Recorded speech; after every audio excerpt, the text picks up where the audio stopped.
Salut! Est-ce que tu as parfois cette impression que ton cerveau refuse de s'éteindre, qu'il est constamment sur le qui-vive, comme si ton système d'alarme interne était bloqué sur on? Si c'est ton cas, alors ce qu'on va voir aujourd'hui va sûrement t'éclairer. Est-ce que ça te parle? Une porte qui claque, un objet qui tombe par terre, et hop, ton cœur s'emballe, bien avant même que ta tête ait eu le temps de comprendre ce qui se passe. Ou alors, cette tendance à décrypter en permanence les gens autour de toi. T'es toujours en train de te demander ce que cache un silence, ce que signifie un regard, pourquoi le ton de la voix a changé. Et les nuits, n'en parlons pas.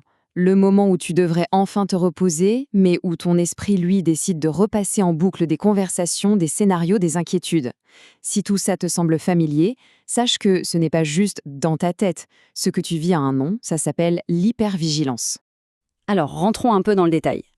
C'est quoi au juste l'hypervigilance? Pour bien le comprendre, j'aime beaucoup utiliser une image, une métaphore.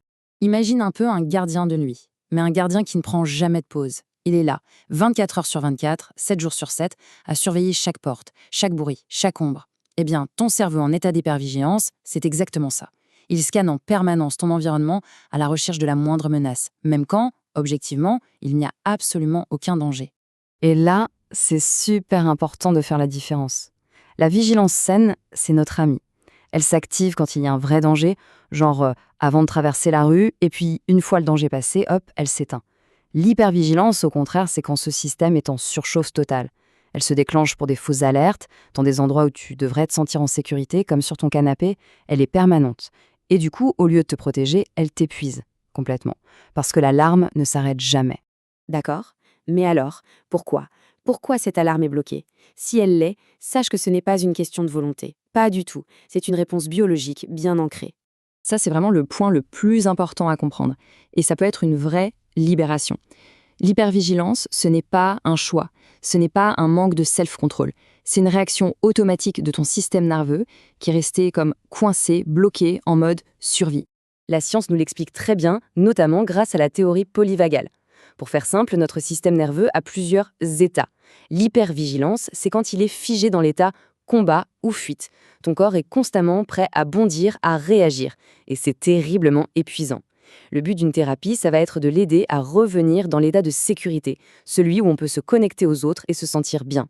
Alors, pourquoi cette alarme est restée allumée? En général, on observe 3 grandes pistes, 3 origines possibles à explorer. La première, c'est le trauma. Ça peut être un événement unique et violent, comme un accident, ou une série d'événements plus complexes. Le résultat est le même. Ton cerveau a enregistré l'information, le monde est dangereux, et il a décidé de rester en alerte pour te protéger. La deuxième origine nous ramène très souvent à l'enfance. Si tu as grandi dans un environnement imprévisible, instable, où tu devais constamment anticiper les réactions des adultes pour te sentir en sécurité, eh bien, ton système nerveux d'enfant a été conditionné. Il a appris à rester sur ses gardes et il continue de le faire aujourd'hui. Et enfin, il y a une troisième piste, la psychogénéalogie. Parfois, cet état d'alerte n'est pas seulement lié à ton histoire à toi. Ça peut être un schéma de fonctionnement qui a été transmis de génération en génération. Un peu comme un héritage familial inconscient. Comprendre d'où ça vient, c'est essentiel. Mais c'est tout aussi important de prendre conscience de ce que ça te coûte au quotidien. Parce que le prix à payer est énorme. Ça a un impact sur tout. Sur ton corps, les tensions musculaires, des palpitations, cette fatigue chronique qui ne te lâche pas, les problèmes de sommeil. Sur ton mental et tes émotions, l'irritabilité, les pensées qui tournent en boucle. Et bien sûr sur tes relations. Cette peur du rejet, cette hyper-analyse de chaque interaction, qui peut mener soit trop s'accrocher aux autres, soit au contraire à les éviter. C'est un marathon invisible et épuisant, jour après jour. Mais, et c'est la bonne nouvelle, un chemin existe pour sortir de cet état. Il est tout à fait possible de redessiner cette carte à l'intérieur de toi pour enfin retrouver un sentiment de sécurité. Ce chemin de guérison, on peut le voir en 3 niveaux, et l'ordre est important. On commence toujours par le corps. La première étape, c'est de lui envoyer des messages de sécurité pour l'apaiser. Une fois que c'est fait, on peut passer au retraitement des traumas qui sont à l'origine de l'alerte. Et enfin, on travaille à transformer les croyances profondes et inconscientes, comme cette idée que le monde est dangereux. Et pour parcourir cette carte, on n'est pas seul. Il existe une véritable boîte à outils thérapeutique. Des approches comme la cohérence cardiaque ou l'EFT sont géniales pour calmer le corps dans l'instant. L'EMDR est incroyablement efficace pour retraiter les traumas. L'hypnose régressive ou la thérapie des schémas, elle, aide à déconstruire les croyances qui te limitent. Et ça nous amène à la partie la plus encourageante, la plus pleine d'espoir. Ton cerveau a une capacité de changement qui est juste incroyable. S'il y a une phrase que tu dois retenir, c'est celle-ci. Oui, l'hypervigilance a été un mécanisme appris. C'était peut-être utile à un moment donné de ta vie, mais aujourd'hui ça t'épuise. Grâce à la neuroplasticité, ton cerveau peut créer de nouveaux chemins. Ton système nerveux a appris l'alerte, c'est un fait, mais il peut tout à fait réapprendre la sécurité. C'est précisément dans cette idée qu'un accompagnement structuré, comme le programme Nouveau Départ, prend tout son sens. Il est organisé en 3 phases claires. Le premier mois, on stabilise. On apprend à envoyer des signaux de sécurité au corps. Le deuxième mois, on libère. On va retraiter les traumas et les croyances à la source du blocage. Et le troisième mois, on reconstruit.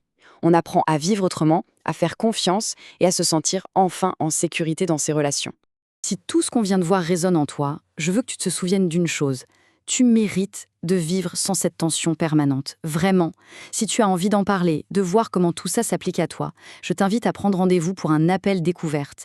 Il est offert sans aucun engagement et c'est peut-être le premier pas vers plus de sérénité. Tu peux le faire directement sur mon site www.adelinepaolini.com. Et je voudrais terminer avec cette pensée. Tu n'as pas à porter tout ça seul ou toute seule. Ce n'est pas une fatalité et il n'est absolument pas nécessaire de vivre en état d'alerte pour toujours. Un chemin vers l'apaisement existe. Merci beaucoup pour ton écoute.